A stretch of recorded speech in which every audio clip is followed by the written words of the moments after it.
Bien, bueno, yo hoy no... yo solamente voy a hablar un poco del tema del nitrógeno, no voy a hablar del aceite de oliva, aunque eso ya puede dar juego para otra charla. Y lo primero que quería hacer es, por supuesto, agradeceros a todos vosotros que habéis venido y sobre todo a los organizadores de poder un poco, digamos, resarcirme un poco porque aunque soy colaborador de la Banda de Ciencia, tengo que reconocer que hace un poquillo de tiempo que no escribo en el blog, pero bueno, que aunque imagino que ahora luego con la presentación del documental os hablarán más de la importancia y de la envergadura que tiene ese proyecto, un proyecto de divulgación muy bonito y muy colaborativo, muy abierto a todos. Yo creo que, vamos, creo que es bastante importante pues el tema este. Y luego también, pues, también hablar de que tal y como están las cosas hoy en día, este tipo de actividades son muy importantes. De hecho, vamos, yo creo que los científicos tenemos que salir a la calle a pelear en el buen sentido, o sea, no a poner bomba ni nada, pero que tenemos que reivindicar el papel de la ciencia porque nos están dando por todos lados, a nivel científico y a nivel vamos, general, ¿vale? Aunque, como todos ya sabemos, la ciencia tiene un papel bastante importante.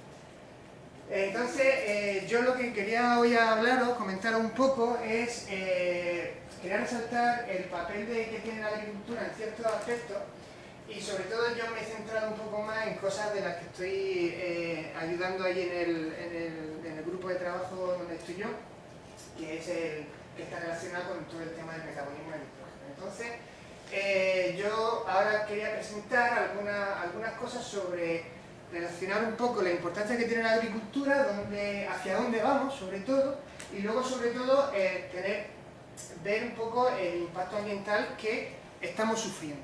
Estamos sufriendo, digamos, de la evolución de la fertilización, porque yo me voy a centrar solamente en eso, a lo largo de los años y hacia dónde vamos, ¿vale? Y luego también pues quería comentaros algunos ejemplos pues también de las cosas que estamos haciendo en el laboratorio y que yo pues, he tenido la suerte de participar, ¿vale?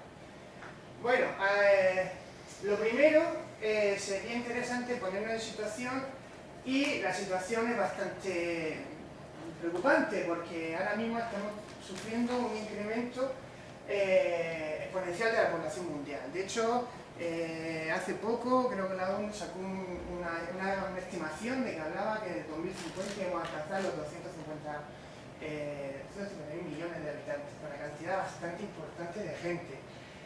Una simple regla aritmética nos puede que relaciona lo que es la población digamos, y los campos arables para producir alimentos, vamos, vemos que están disminuyendo, ¿vale? Entonces eso que realmente nos plantea un futuro bastante preocupante, que nos está llevando, o nos debería de llevar a tratar de hacer políticas un poco más de control de la natalidad porque estamos creciendo demasiado y vamos a llegar a un momento en que los recursos de nuestro planeta, pues, aunque suena un poco a ciencia ficción, pero no, es que ya realmente estamos ya en eso. Incluso, al mismo tiempo,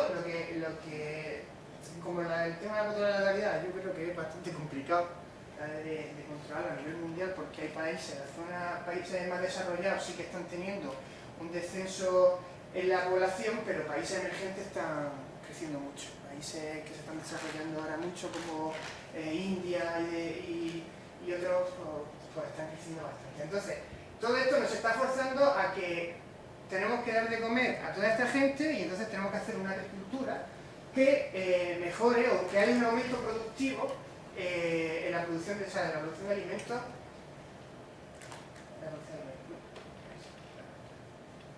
Bien, como ya comentaba, ¿no? Hemos sufrido en los últimos años un incremento productivo en la agricultura bastante importante. De hecho, pues claro, ya sobre todo en el último siglo, pues pasamos de una agricultura tradicional a una agricultura intensiva, muy tecnificada, ¿no? Donde ha habido mucho estudio, mucho esfuerzo para optimizar todos los recursos, ya sea a nivel de suelo, a nivel de planta, un poco como lo que ha comentado también Matilde, a nivel del agua, incluso a nivel de nutrientes, e incluso, pues, lógicamente, a nivel de fertilizantes, ¿no? Yo aquí he puesto un ejemplo de un sistema de producción que yo no sé si habéis visto la película que está en el cine de Gravity, os la recomiendo que veáis. Pues bueno, esto es un sistema que se pone en... Esto es para crecer plantas en el espacio, y de hecho, pues, bueno, yo no voy a comentar mucho, pero una de las protagonistas de la película, pues llega un momento en que se da un paseo por el medio, ¿no? Todo esto, claro, hemos sufrido un incremento productivo muy importante, pero al mismo tiempo también ese incremento productivo pues ha llegado a modificar bastante significativamente lo que es el medio ambiente, ya sea a nivel de contaminación de atmósfera, a nivel de contaminación de suelo, de agua, etc.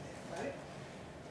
A modo de ejemplo, yo os voy a comentar dos que son ejemplos medioambientales, o sea, problemas medioambientales muy importantes, motivados por un desarrollo de la agricultura, bueno, en este caso por el desarrollo de la agricultura, pero por muchas más cosas, motivados sobre todo en la época de los años 50-60, y que ahora estamos sufriendo un poco las consecuencias, ¿vale? El primero de los ejemplos que yo os comento es el del mar de Aral. El mar de Aral es un mar de interior que está por la zona de Asia, entre Kazajistán y entonces es un mar interior que a lo largo de los años ha ido disminuyendo el contenido en agua. De hecho, el otro día, ayer, estuve viendo una foto de 2010 y es que incluso la cantidad de agua es mucho menor. Todo eso viene pues por el desarrollo sobre todo de la agricultura. Bueno, también hay unos procesos de contaminación bastante importantes, ¿vale? Otro de los ejemplos de contaminación muy significativos y que seguro que todos conocéis son pues, la eutrofización de zonas costeras, es decir, de un empleo abusivo de fertilización puede producir un transporte muy importante de nutrientes que proliferan tipo de plantas y al final pues, puede crear hasta zonas incluso muertas desde el punto de vista biológico, ¿vale? Así. Bien, entonces yo me voy a centrar un poco en lo que conozco, que es el ciclo del nitrógeno, ¿vale? Porque yo creo que es uno de los motivos principales, no el único lógicamente, pero un motivo principal de los cuales hemos llegado a tener ciertos problemas medioambientales bastante importantes, ¿vale? Este es el ciclo del nitrógeno de la naturaleza, es una representación muy esquemática, pero bueno, no la voy a entrar en detalle porque tampoco es plan de marearos, pero solamente decir que el nitrógeno es uno de los elementos más importantes para el desarrollo de la vida, ¿vale? Y tiene una peculiaridad muy importante. De hecho, o sea, es un elemento que es muy importante para la vida y de hecho en la naturaleza está presente en bastante cantidad. De hecho la atmósfera tiene en torno a un 80% de nitrógeno, pero solamente una pequeña parte, una muy pequeña parte de ese nitrógeno es el que asimilamos para nosotros para el desarrollo de la vida, ¿vale? Entonces, dentro de esta representación esquemática del ciclo del nitrógeno, yo quisiera destacar cuatro procesos, ¿vale? El primer proceso es el que se conoce como el proceso de la fijación de nitrógeno, ¿vale? Que es el proceso en el cual se transforma el nitrógeno gaseoso, que es una molécula muy estable y químicamente muy poco reactiva, por no decir nada, se transforma en amoníaco, ¿vale? Luego todo esto ya sufre una serie de transformaciones que sería la primera sería la nitrificación, que daría al final la formación de nitrato. Luego estaría lo que sería la asimilación o su proceso inverso, que sería la mineralización, que ya este nitrógeno formaría parte, digamos, del pool de las moléculas orgánicas que forman la vida, ¿vale? Y luego, para cerrar el ciclo, hay un proceso muy importante que se conoce como la denitrificación. Digamos que lo que haría sería cerrar el ciclo. Concretamente, el último paso es muy importante porque uno de los productos que se forman es el óxido nitroso. El óxido nitroso, ya a modo de avance, os digo que es de los gases de efecto invernadero, de origen biológico es el tercer más importante, ¿vale? Está el más importante, que es el CO2, que es el que se utiliza como referencia, luego estaría el metano y luego estaría el óxido nitroso. Y el óxido nitroso se produce en una gran parte por temas de fertilización, como ahora iremos viendo, ¿vale? Claro, yo ya he explicado un poco el ciclo del nitrógeno, pero yo creo que habría que hacer un poco, a mí me gustaría hacer un pequeño background histórico de cómo ha ido evolucionando lo que es la investigación y lo que es la aplicación del ciclo del nitrógeno hasta hoy en nuestra vida. Yo creo que el primer paso sería hace ya casi 100 años, bueno, más de 100 años, a través de este investigador que fue el primero, el cual ya pudo... Perdonadme porque es que estoy medio resfriado y tengo la garganta un poquillo pues sí, como os comentaba, a primeros ya del siglo anterior, ¿vale? Bellerin pues ya descubrió lo que es el sistema de la fijación biológica de nitrógeno. Es decir, determinadas plantas forman simbiosis con unos determinados también microorganismos, en los cuales con el fruto de esa asociación el nitrógeno atmosférico se podría transformar en un nitrógeno que ya es asimilable por parte, digamos, de la planta y del microorganismo original, ¿vale?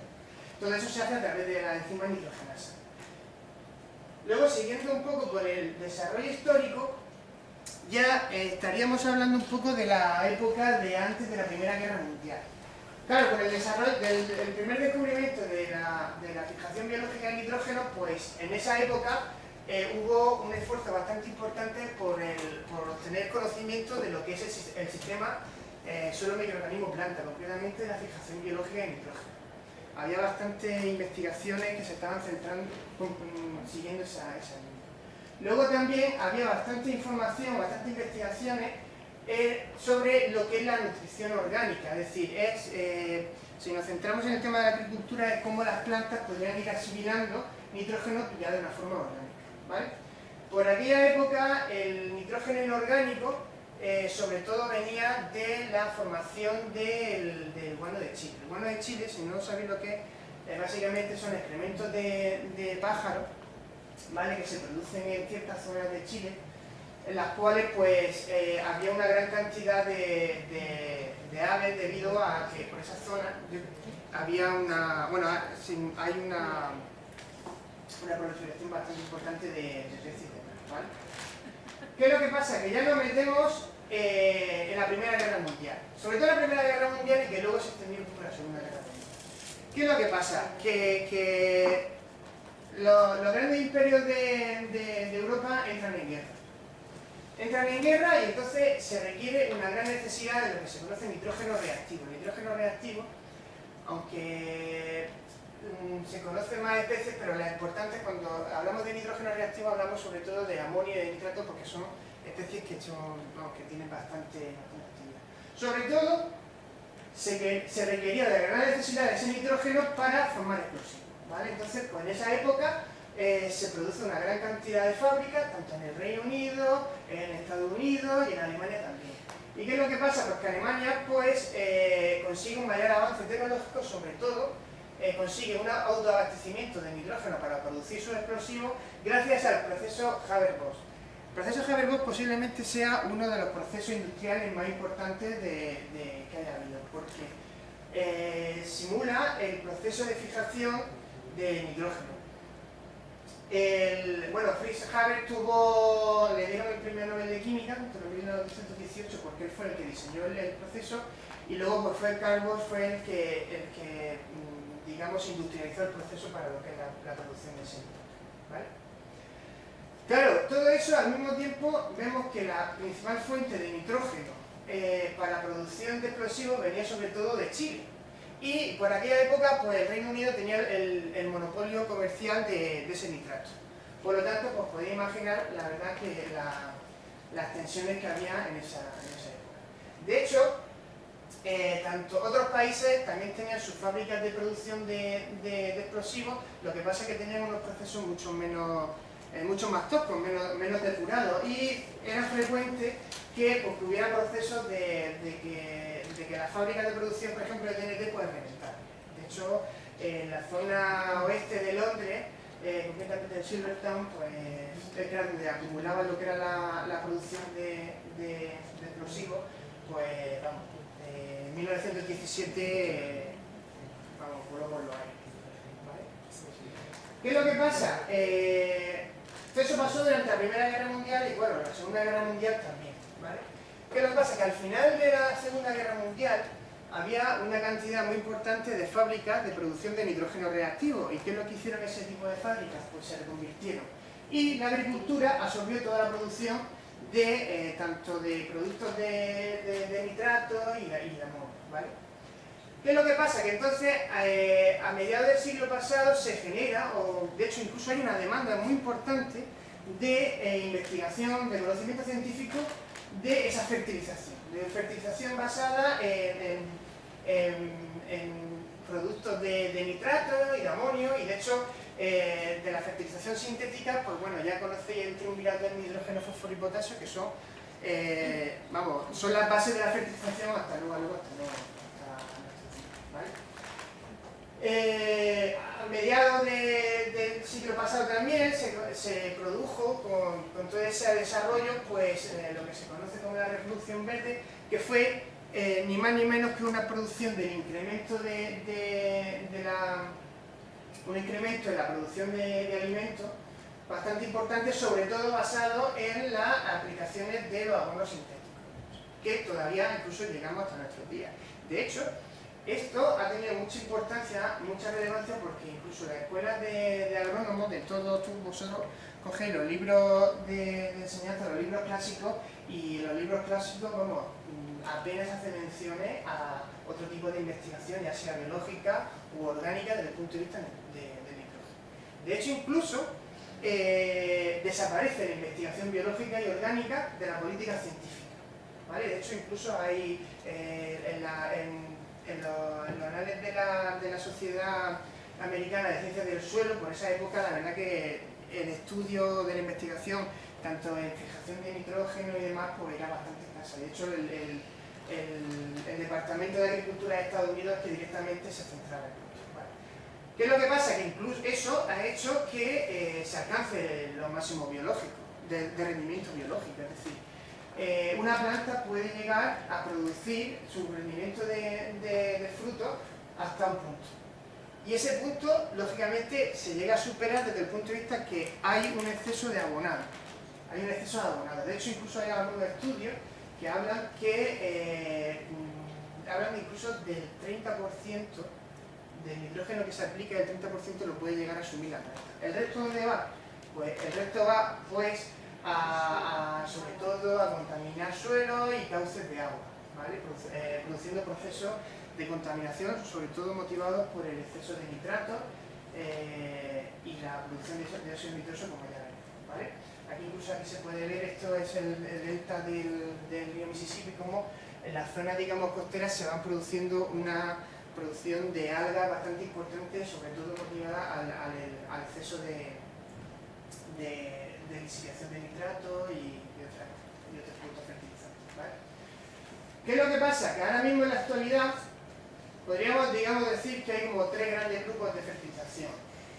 La mineral o la sintética, que es la producción de abonos sintéticos de nitrógeno, ¿vale? Que es la más extendida y muy estudiada, la más estudiada. Luego estaría la biológica, que también ha sido muy estudiada, pero no está tan extendida hoy en día. Y luego estaría la orgánica, que también está muy extendida, muy estudiada. ¿Vale? ¿Qué es lo que pasa? Que claro, ante el panorama en el cual nosotros nos movemos, que debemos tender hacia una agricultura sostenible, deberíamos de llegar a una relación de compromiso entre tres factores. El primero sería el coste de producción, luego el coste medioambiental y luego, lógicamente, el rendimiento productivo. ¿Vale? El coste de producción, pues la fertilización mineral es la que más recursos energéticos consume. Luego estaría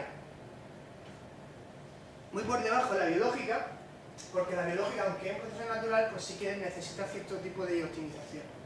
Y luego la orgánica, digamos que sería un poquito la que menos coste de producción tendría. ¿Coste medioambiental? Pues el coste medioambiental prácticamente, como ya ahora hablaremos un poquito más, el coste medioambiental de la fertilización mineral es muchísimo mayor que lo que es la orgánica y la biológica. Y el rendimiento productivo, pues el rendimiento productivo de la mineral es bastante, sigue siendo mayor. Luego estaría la orgánica y luego la biológica tendría cierto rendimiento productivo menor, ¿vale? ¿Qué es lo que pasa? Que todo eso lo hablamos desde el punto de vista del nitrógeno como un factor limitante, ya que el tema de producción agrícola, el nitrógeno es la clave, ¿vale? Todo eso nos llevaría a lo que es el nuevo paradigma que algunos autores hablan, ¿vale?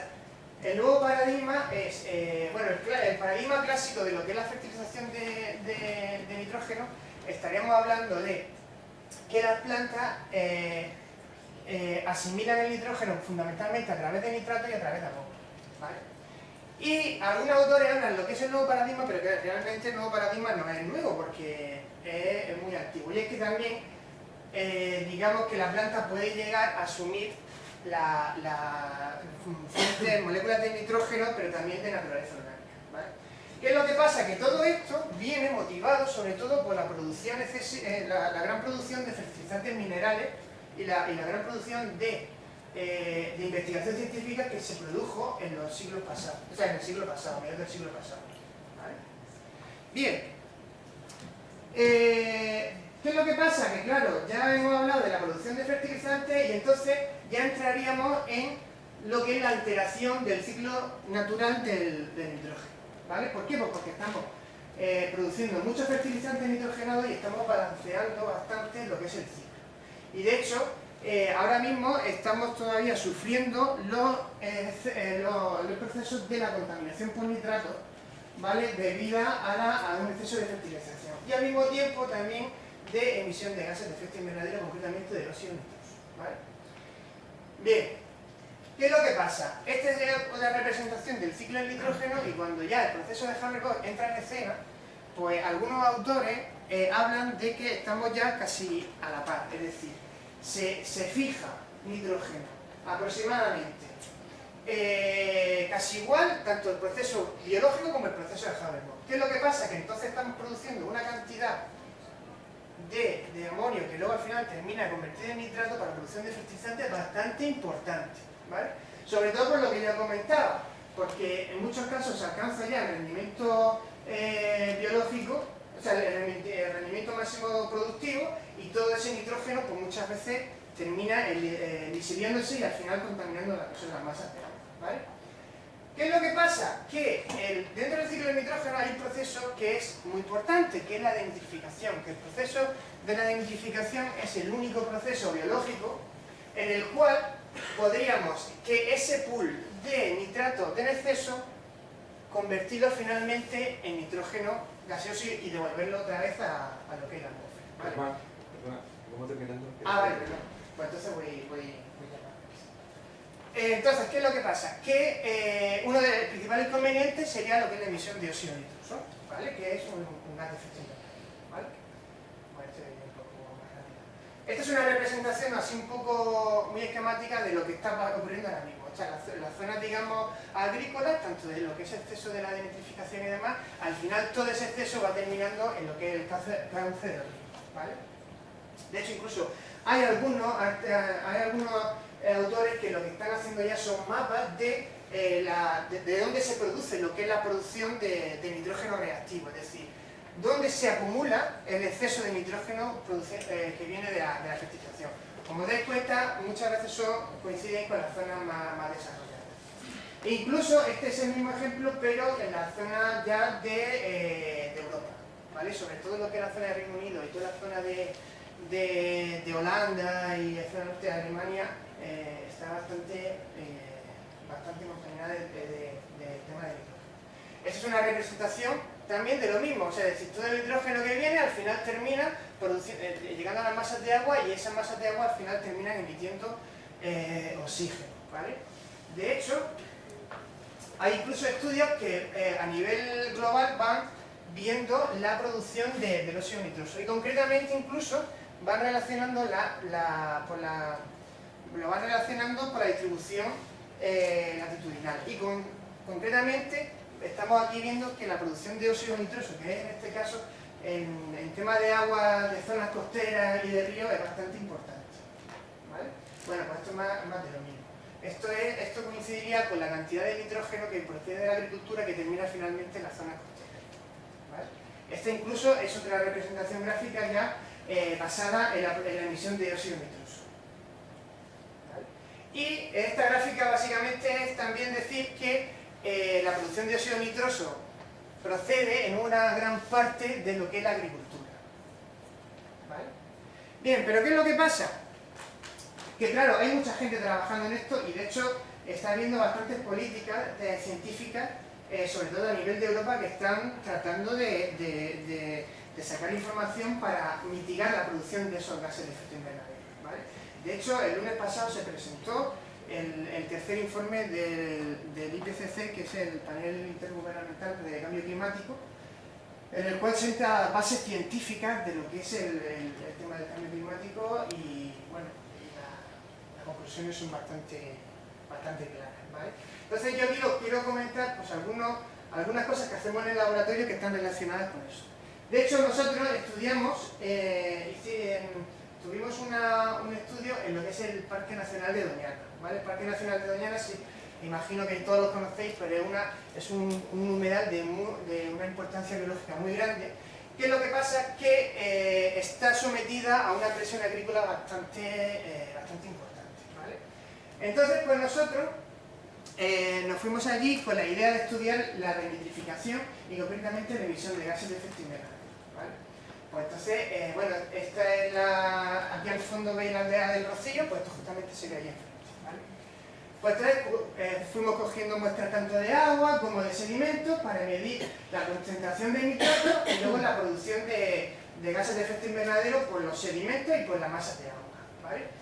Esta imagen, bueno, nosotros llevamos un kit de producción, o sea, para saber la concentración de nitratos y llegamos a localizar una zona que justamente está muy cercana a lo que es la aldea del Rocío, que va llevando una cantidad de nitratos bastante importante al Parque Nacional de Doñana, ¿vale?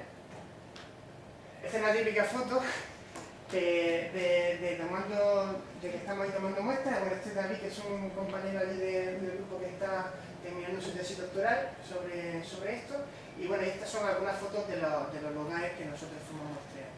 Y esta foto, pues claro, nosotros hemos hecho varios estudios y de hecho tenemos un estudio que relacionamos, bueno, que vemos que la cantidad de nitratos pues, proviene de ciertos sitios muy concretos, ¿no? Y de hecho procede incluso de fertilización de base de nitrato, aunque te vengan que agricultura ecológica, ¿no? Otro de los trabajos que estamos haciendo es estudiar el proceso de la emisión de óxido nitroso a través del proceso de la fijación biológica de nitrógeno, ¿vale? La fijación biológica de nitrógeno, tal y como yo he comentado antes, podría ser la gran alternativa, bueno, debería ser la gran alternativa a lo que es el exceso de la fertilización nitrogenada, ¿vale? Entonces, ¿qué es lo que pasa? Que ese proceso en algunas plantas leguminosas pues puede llegar también a producir emisión de óxido nitroso, ¿vale? De tal manera que nosotros lo que estamos haciendo es estudiar algunos casos, sobre todo algunas plantas, para ver qué procesos medioambientales pueden afectar a la emisión de óxido nitroso, ¿vale? Y ya finalmente otra de las cosas que os quería presentar, y esto un poco es casi relacionado con lo último que ha dicho Matilde, es que se ha creado una red científica, ¿no? de mitigación de emisiones de gases de efecto invernadero del sector agroforestal, y es una red científica que es bastante activa y que es muy joven y que os invito a que entréis. Bueno, tenemos un blog bastante activo y sobre todo si queréis estar un poco al tanto de lo que es la última avance de la investigación en emisión de gases de efecto invernadero, pues ahí está ahí. ¿Vale? Y lo siento mucho por haber pasado por el tiempo Y ya está, muchas gracias.